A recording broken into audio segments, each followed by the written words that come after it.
Sa labas ng Fennel Valley Pokemon Center, abala si Ash sa pagsasanay para sa kanyang rematch at sinusubukang buuin ang sarili niyang estilo sa pakikipaglaban.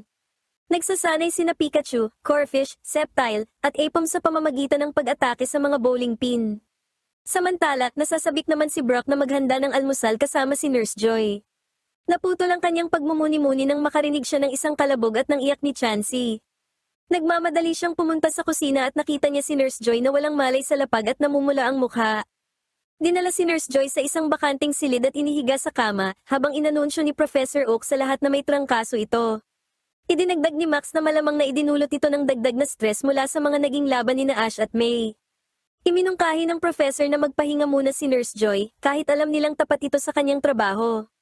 Nagising si Nurse Joy at sinubukang bumangon sa kama, ngunit masyado pa siyang mahina. Iginiit ni Professor Oak na magpahinga siya at nagboluntaryo ang lahat na pumalit muna sa kanyang mga gawain. Kasalukuyang nagha-hiking pabalik ang Team Rocket matapos silang patalsikin palayo ng cactus ni Harley noong nakaraan. Nakarating sila sa isang sangang daan kung saan naghagis ng patpat si Jessie na tumama sa isang Diglett at isang Gloom. Nagpaputok ang Gloom ng stun spore paitaas sa isang puno na nagparalisa sa isang electrode na nasa isang sanga. Dahil paralisado, nahulog ito mula sa puno at gumulong pababa ng burol bago tuluyang nahulog sa isang bangin, kung saan ito ay bumangga sa isang bus at sumabog, dahilan upang huminto ang sasakyan. Sa Pokemon Center, nakatanggap ng tawag si Ash mula sa tsuper ng bus na isang Pokéseater na nagngangalang Matt, na nasaktan ng mga Pokemon na nasa kanyang pangangalaga at kailangan ng atensyong medikal. Agad na inabisuhan ni Max si Professor Oak. May sasakyan ng center, kaya iminungkahi ni Oak na tawagan si Scott para ipagmaneho silang lahat patungo sa lokasyon. Abala si Matt sa pagsubok na pakalmahin ang kanyang mga Pokemon nang dumating si Ash at ang kanyang mga kaibigan. Isinakay nila ang lahat ng Pokemon sa sasakyan, at nakahinga sila ng maluwag nang malamang walang seryosong pinsala sa mga ito.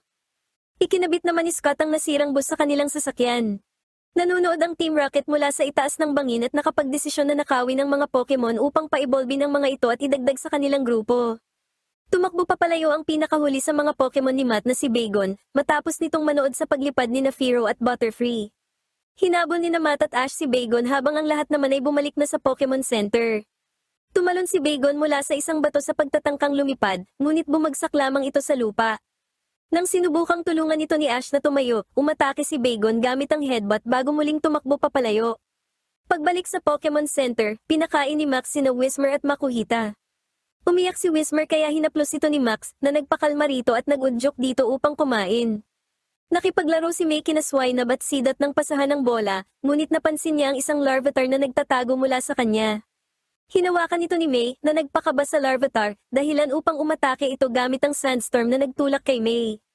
Pinagamit naman ni Brock ang kanyang Marsh Stomp ng Water Gun upang pagalingin si Wooper. Tila naayos na ang sitwasyon ng mga Pokemon, at pinuri ni Oak ang kakayahan ni Brock na pakalmahin ang mga ito. Abala si Scott sa pag-aayos ng bus nang dumaan si Samuel, na nagpaalam sa kanya na hindi pa rin bumabalik si Brandon. Hinahanap pa rin ni Matt at Ash si Bagon, at natagpuan nila ito sa itaas ng isang mataas na bangin habang gumagawa ng isa pang pagtatangkang lumipad. Tumalon ito ngunit bumagsak sa ilog. Tinangay ito ng mabilis na agos habang sinusundan naman ito ni Ash at Matt. Nagawang umakyat ni Bagon sa isang nakahiwalay na bato, ngunit umatake naman ang mga ligaw na Carvanha. Pinigilan sila ng Thunderbolt ni Pikachu sa pag-atake, ngunit mas marami pang Carvanha ang papalapit. Naghagis si Ash ng isang troso na nagsilbing tulay mula sa bato patungo sa kabilang pampang. Habang nagsisimulang tumawid si Bagon, sinimulang kainin ng mga Carvanha ang puno, kaya napilitan si Bagon na bumalik sa bato. Inilabas ni Ash si Sceptile upang patalunin ito sa troso, na siyang nagpalipad ng mataas kay Bagon. Nasalo ni Matt si Bagon, ngunit napansin nilang bigla itong nilagnat. Nasa kama pa rin si Nurse Joy, dismayado sa katotohanang hindi siya makatulong. Napansin ni Joy ang Larvitar sa may pinto, at nang nilapitan ito ni Professor Oak ay inatake siya nito gamit ang Sandstorm.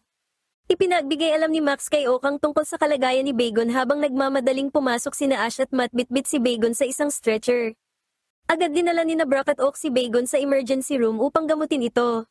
Sa labas naman, naghanda ang Team Rocket ng mga kasuutan upang magpanggap at isagawa ang kanilang plano. Sa loob, malungkot si Matt tungkol sa pagkasugat ng mga Pokemon, at sinisisi niya ang kanyang sarili para rito. Habang nagpapakain sina Max at May sa mga natitirang Pokemon, napansin ni Matt kung paano pinakalma ni Max si Whismur sa pamamagitan ng paghaplos dito, at kung paano rin ito ginawa ni May kay Larvitar. Pagkabukas ng mga pinto ng emergency room, inanunsyo ni Brock na bumubuti na ang kalagayan ni Bagon. Pumasok ang nagpapanggap na Team Rocket at ipinakilala ang kanilang mga sarili bilang bahagi umano ng isang Pokesitter Union, bago isiniksik ang lahat ng Pokemon sa isang cart. Naramdaman ni Matt na may mali bago pa man nagpakawala ng usok ang Team Rocket upang tumakas. Habang hinahabol ng lahat ang Team Rocket, biglang tumaas ang lagnat ni Bagon, kaya napilitan sina Oak at Brock na manatili upang gamutin ito. Pumasok si Nurse Joy, na nakabihis at nakapagpahinga na, upang tulungan si Bagon. Mabilis niyang pinainom ng gamot si Bagon. Samantala, naabutan ng grupo ang Team Rocket habang lumilipad ang mga ito sakay ng kanilang balon. Inutusan ni Ash si Pikachu na umatake gamit ang Thunderbolt, ngunit inilantad ng Team Rocket ang mga batang Pokemon na nakabitin sa ibaba ng basket ng balon. Dahil madadamay sa atake ang mga Pokemon, pinaatras ni Ash si Pikachu. Tila makakatakas na sana ang Team Rocket, ngunit mabilis na inutusan ni May si Larvitar na gumamit ng Sandstorm. Pumailan lang ang ataking ito pa itaas at pinabagsak ang balon. Ligtas na nakababa ang mga batang Pokemon habang siniguro naman ni Ash at ng kanyang mga kaibigan ang kaligtasan ng mga ito. Hindi pumayag ang Team Rocket na sumuko kaya inilabas ni Jessie at James sina Viper at Cacnea.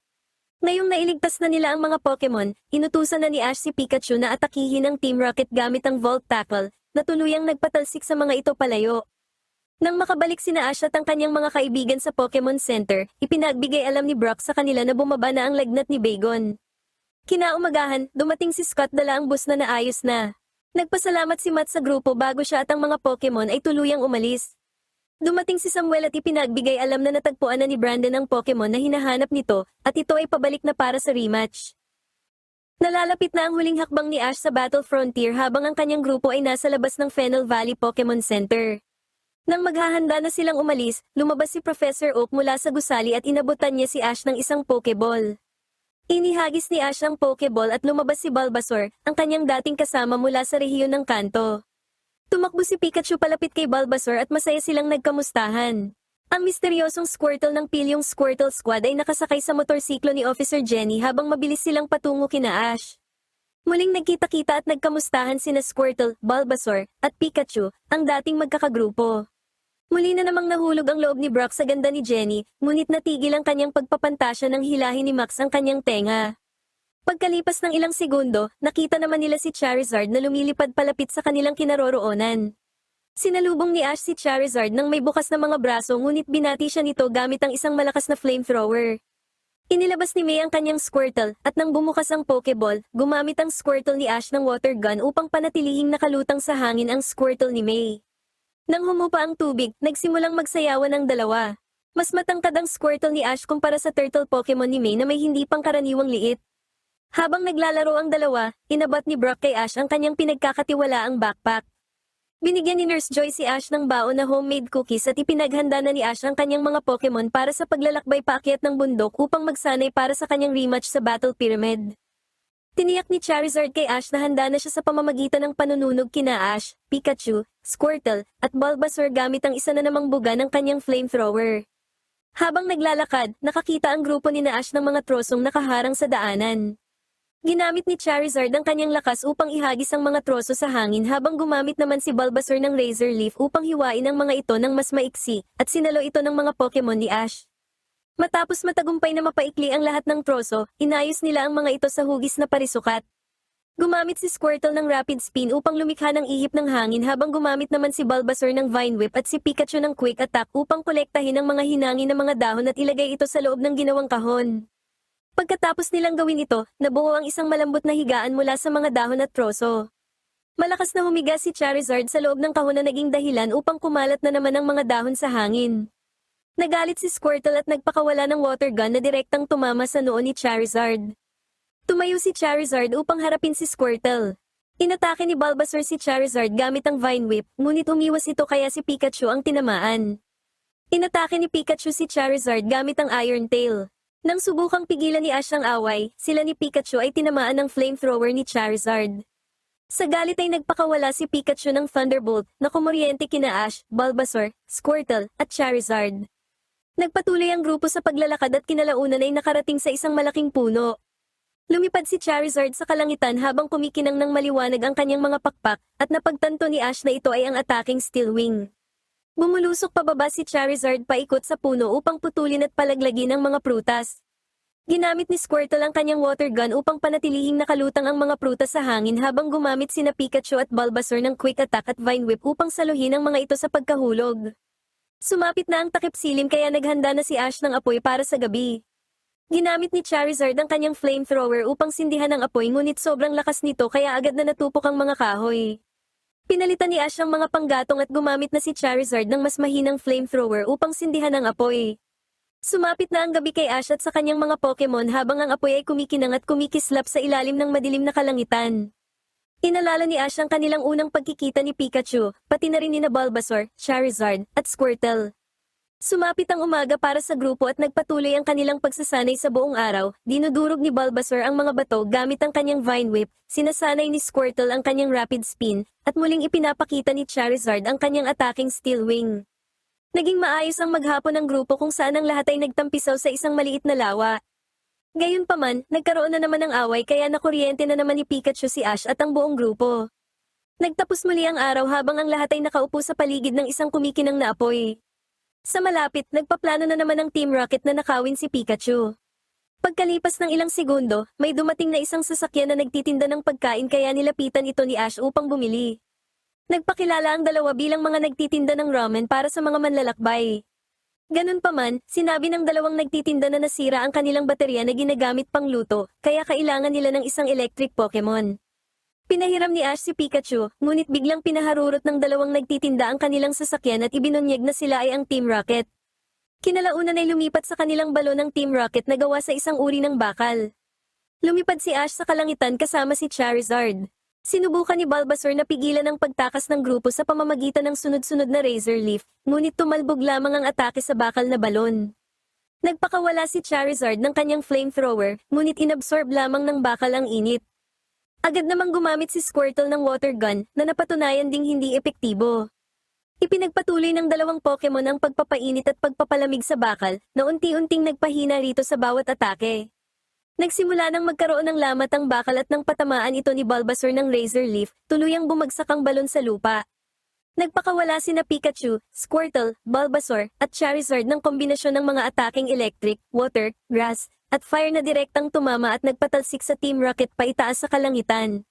Habang tumatalsik ang Team Rocket, sinimulang lantakan ni Jessie ang isang mangkok ng ramen at pinigilan sina James, Meowth, at ang Mime Jr. ni James na makikain. Nagbigay ng isang kislap ang paglaho ng grupo sa kalangitan. Sinuri ni Ash ang kalagayan ng kanyang mga Pokemon at napansin ang seryosong ekspresyon sa mukha ni Charizard. Biglang lumabas sa halamanan sa gilid ang Pyramid King na si Brandon at masayang sinalubong ito ni Ash. Iminungkahi ni Brandon kay Ash na gumamit sila ng 4 na Pokemon sa kanilang ikalawang opisyal na laban at sumang-ayon naman ito. Kinaumagahan, sabay na bumalik sina Ash at Brandon sa Pokemon Center. Habang nakaupo ang grupo sa loob ng center, ibinunyag ni Scott na ang sinumang kalahok na matagumpay na makakakumpleto ng Battle Frontier ay ipapasok sa Hall of Fame at magiging kandidato bilang Frontier Brain na magbibigay sa kanila ng pagkakataong magtayo ng sarili nilang battle facility.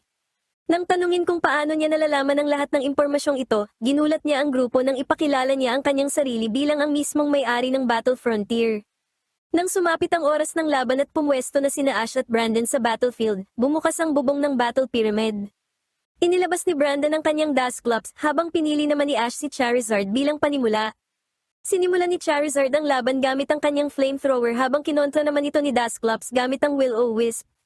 Sumugod si Charizard at gumamit ng Steel Wing habang gumamit naman si Dusclops ng Shadow Punch na direktang tumama kay Charizard. Nakabawi si Charizard at pinabagsak si Dusclops gamit ang Dragon Breath. Matapos makabawi si Dusclops, gumanti ito ng atake gamit ang Minlock. Muling gumamit si Charizard ng Steel Wing na direktang tumama kay Dusclops. Sinamantala ni Dusclops ang pagiging malapit ni Charizard at gumamit ng Confuse Ray upang lituhin ito na perpektong gumana. Sinubukan ni Ash na pabalikin si Charizard sa Pokeball nito, ngunit hindi siya nagtagumpay dahil sa epekto ng Minlock. Tinamaan ni Dusclops si Charizard ng isa pang Shadow Punch na nagpatalsik dito sa pader. Umatake muli si Dusclops ng isa pang Will-O-Wisp para sa isang direktang tama. Sinubukan ni Ash na ipaalala kay Charizard ang kanyang mga nakaraang laban habang sinusubukan naman ng Flame Pokemon na manumbalik sa kanyang wisyo. Natauhan si Charizard mula sa kanyang pagkalito at nagpakawala ng isa pang ataking Dragon Breath na direktang tumama. Nagpakawala si Dusclops ng isa pang ataking Will-O-Wisp na tumulak kay Charizard paatras. Labis nang napagod si Charizard matapos ang lahat ng kanyang tinamong pinsala at nagpapakita na rin ng senyales ng pagod si Dusclops. Sumugod si Charizard gamit ang isa pang Steel Wing na direktang tumama at umikot upang gumamit ng Seismic Toss. Gayunpaman, habang naghahanda si Charizard na isagawa ang atake, biglang naglaho ang katawan ni Dusclops mula sa pagkakahawak ni Charizard, at huli na nang mapagtanto ni Ash na tuluyan niyang nakalimutan ang pagiging immune ng Ghost type sa mga fighting type na galaw. Sinamantala ni Dusclops ang kapabayaang ito at gumamit ng isa pang Shadow Punch upang mapabagsak si Charizard. Ngayong bagsak na ang isa sa mga pinakamalakas na Pokemon ni Ash, mukhang malabo na ang kanyang tsansa na matalo ang Battle Frontier.